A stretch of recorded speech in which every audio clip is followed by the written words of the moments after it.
पिछले वीडियो में आपने देखा अयोध्या नगरी की महिमा, जहां धर्म और मर्यादा जीवन का आधार थे। हमने देखा कि अयोध्या के महान राजा दशरथ के पास सब कुछ होने के बावजूद उनके हृदय में एक गहरी कमी थी। उनके पास कोई संतान नहीं थी। उनके जीवन में क्षमता करती थी कि उनके जीवन में भी एक संतान का सुख है। इसी चिंता के साथ राजा दशरथ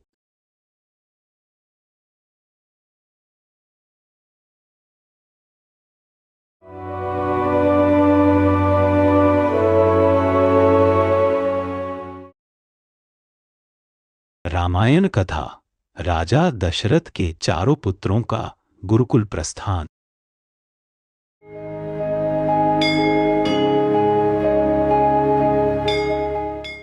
सरयू नदी के तट पर बसी अयोध्या नगरी उस समय पूरे आर्यावर्त में प्रसिद्ध थी। यह केवल एक राजधानी नहीं थी, बल्कि धर्म का जीवंत स्वरूप थी। राजा दशरथ का शासन न्यायपूर्ण था, प्रजा सुखी थी, खेत हरे भरे थे और नगर में शांति का वास था। परंतु स्वयं राजा के हृदय में एक समय तक संतान का अभाव बना रहा।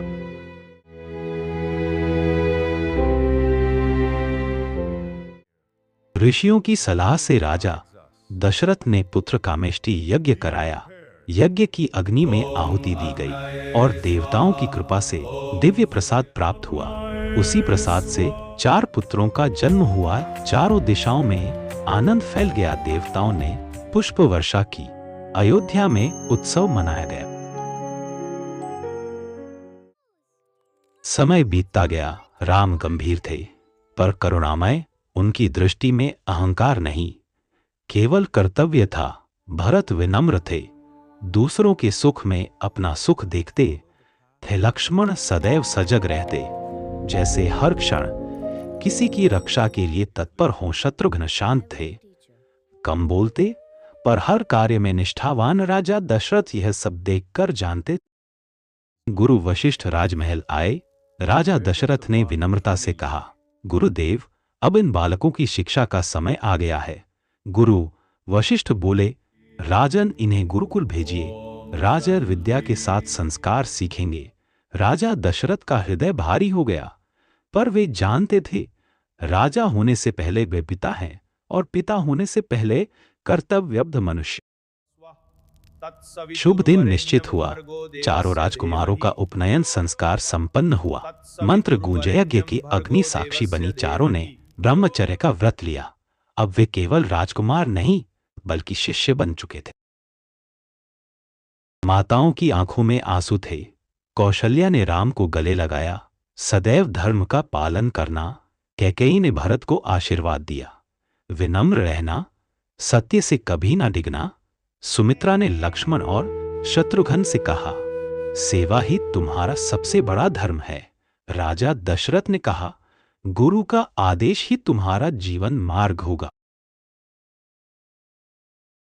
चारों भाई साधारण वस्त्रों में राजसी वैभव त्याग कर गुरुकुल की ओर चल पड़े। वनों की शांति, पक्षियों का कलरव और बहती नदियां, सब उनकी यात्रा के साक्षी बने। राम शांत थे, लक्ष्मण सजग, भरत विचार मग्न, शत्रुघ्न मुस्कुराते हुए। गुरुकुल में जीवन सरल था, पर कठिन। प्रातः काल उठकर गुरु सेवा, वन से लकड़ी लाना, जल भरना और फिर अध्ययन। वेद, शास्त्र, नीति, ध्यान और संयम। यहाँ कोई राजपुत्र नहीं था, सब समान थे। विद्या और चरित्र। राम का शस्त्र अभ्यास अद्भुत था, पर उनकी सबसे बड़ी शक्ति थी संयम। वे कहते, शक्ति का उपयोग केवल रक्षा के लिए होना चाहिए। गुरु वशिष्ठ यह देखकर प्रसन्न होते। गुरुकुल में चारों भाई एक दूसरे का सहारा बने। लक्ष्मण बिना राम के भोजन नहीं करते, भरत सबका सम्मान करते, शत्रुघ्न सेवा में सदैव तत्पर रहते। यह बंधन समय के साथ और गहरा हुआ।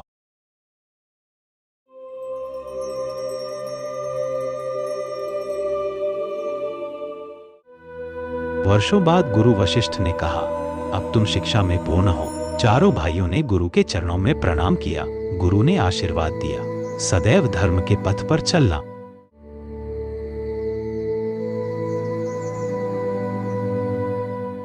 अयोध्या में आनंद की लहर दौड़ गई। राजा दशरथ ने पुत्रों को देखा। अब वे बालक नहीं, चरित्रवान पुरुष बन चुके थे। यह कथा हमें सिखाती है, शिक्षा केवल ज्ञान नहीं, संस्कार है। त्याग के बिना महानता नहीं, गुरु जीवन का प्रकाश होता है। भाईचारा सबसे बड़ी शक्ति। यही थी वह पवित्र कथा, राजा दशरथ के चारों पुत्रों की गुरुकुल यात्रा।